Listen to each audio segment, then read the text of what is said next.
അപ്പം അങ്ങനെ ഈ പല കാരണങ്ങൾ കൊണ്ട് വരുന്ന ഡയബറ്റീസിനെ ട്രീറ്റ് ചെയ്യുന്നതിൽ ശരിക്കും എങ്ങനെയാണ് വ്യത്യാസം വരേണ്ടത്? നമ്മൾ ടൈപ്പ് 1 ഡയബറ്റീസ് ആണ്. അതിൻ്റെ മൂല കാരണം എന്ന് പറയുന്നത് ഓട്ടോ ഇമ്മ്യൂൺ ഡിസീസാണ്.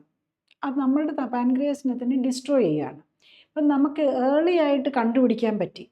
പലപ്പോഴും നമ്മൾ കണ്ടുപിടിക്കുന്ന ഒരു സമയത്ത് ഈ പാൻക്രിയാസിൻ്റെ ഫങ്ഷൻ കംപ്ലീറ്റ് പോയിട്ടുണ്ടാവില്ല.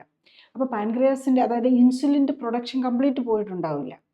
അതെങ്ങനെയാണ് അറിയുന്നത്? നമ്മൾ ഇൻസുലിൻ പോയിട്ടുണ്ടോ എന്ന് അറിയണമെങ്കിൽ ഇൻസുലിൻ തന്നെ ടെസ്റ്റ് ചെയ്ത് നോക്കണം. അതുപോലെ തന്നെ ഇപ്പോൾ ഓൾറെഡി ഇൻസുലിൻ എടുത്തുകൊണ്ടിരിക്കുന്ന, ഇപ്പം ടൈപ്പ് 1 ഡയബറ്റീസ് എന്ന് കണ്ടു കഴിഞ്ഞാൽ നമ്മൾ ഇൻസുലിൻ ആയിരിക്കും സ്റ്റാർട്ട് ചെയ്യുന്നത് കൊച്ചുകുട്ടികൾക്കൊക്കെ.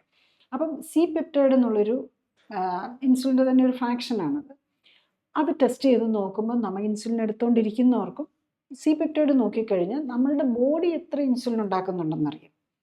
അപ്പോൾ പാൻക്രിയാസിൻ്റെ ഫങ്ഷൻ തീരെ പോകുന്നതിൻ്റെ മുമ്പ്, ഈ ഐലറ്റ് സെൽസിൻ്റെ ഫങ്ഷൻ തീർത്ത് നശിഞ്ഞു പോകുന്നതിന് മുമ്പാണെങ്കിൽ നമ്മൾ ഇമ്മ്യൂൺ സിസ്റ്റത്തെ കറക്റ്റ് ചെയ്യാൻ ശ്രമിച്ചാൽ ഒരു പക്ഷേ നമുക്കതിന് നമ്മളുടെ ആ പ്രോഗ്രസ് പ്രിവെൻറ്റ് ചെയ്യാൻ പറ്റും. പക്ഷെ നമ്മളൊരു കാര്യം മനസ്സിലാക്കണം, അതിനൊരു മരുന്നില്ല. ഓട്ടോ ഇമ്മ്യൂൺ ഡിസീസിന് നമുക്ക് ഓട്ടോ ഇമ്മ്യൂൺ പ്രോസസ്സിനെ പ്രോഗ്രസ് ചെയ്യിപ്പിക്കുന്നത് തടയാനായിട്ട് മരുന്നില്ല. ആകെ ഇമ്മ്യൂണോസപ്രസൻസ് കൊടുക്കാവുന്നതാണ് യൂഷ്വലി നമുക്ക് കൊടുക്കാവുന്നത്. അത് കഴിഞ്ഞ് ഇമ്മ്യൂണോസപ്രസൻ അല്ലെങ്കിൽ ഇപ്പോൾ ഒരു ഹോർമോൺ ഗ്രന്ഥിയാണെങ്കിൽ ആ ഹോർമോൺ റീപ്ലേസ് ചെയ്യുക.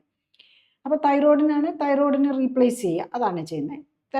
പാൻക്രിയാസിനെയാണ് പാൻക്രിയാസിൻ്റെ ഹോർമോണായിട്ടുള്ള ഇൻസുലിന് റീപ്ലേസ് ചെയ്ത് ഇഞ്ചക്ഷൻ കൊടുക്കുക എന്നുള്ളത്. അപ്പം ഈ കംപ്ലീറ്റ് പോയി കഴിഞ്ഞ് കഴിഞ്ഞാൽ നമ്മൾ ഇൻസുലിൻ ഇഞ്ചക്ഷൻ കൊടുക്കുക മാത്രമേ പറ്റുള്ളൂ. പക്ഷേ ലൈഫ് സ്റ്റൈൽ കറക്റ്റ് ചെയ്യാൻ ശ്രമിക്കുകയാണെങ്കിൽ, ലൈഫ് സ്റ്റൈൽ കറക്ഷന് വില്ലിങ് ആകുകയാണ്, എന്തൊക്കെയാണ് മനസ്സിലാക്കി ചെയ്യുകയാണെങ്കിൽ, അതായത് പാൻക്രിയാസ് കംപ്ലീറ്റ് പോകുന്നതിൻ്റെ മുമ്പ്, ഐലറ്റ് സെൽസ് കംപ്ലീറ്റ് നശിക്കുന്നതിൻ്റെ മുമ്പ് ചിലപ്പം നമുക്കത് പ്രിവെൻറ്റ് ചെയ്യാൻ പറ്റിയിരിക്കും. അത് എനിക്ക് ഫ്യൂ എക്സ്പീരിയൻസ് ഉണ്ട്. അങ്ങനെ നമ്മൾ പാൻക്രിയാസ് കംപ്ലീറ്റ് നശിക്കുന്നതിൻ്റെ മുമ്പ് അതിൻ്റെ ഇൻസുലിൻ ലെവൽ കൂട്ടിക്കൊണ്ട് വരാനും അവർ കറക്റ്റ് ഡയറക്ഷനിൽ ഫുഡും എക്സസൈസും ചെയ്യുമ്പോൾ പേഷ്യൻസിന് ഷുഗർ കൺട്രോൾ ചെയ്യാനും പതുക്കെ പാൻക്രിയാസ് ഫങ്ഷൻ തിരിച്ചു കൊണ്ടുവരാനും പറ്റിയിട്ടുള്ളവരും ഉണ്ട്.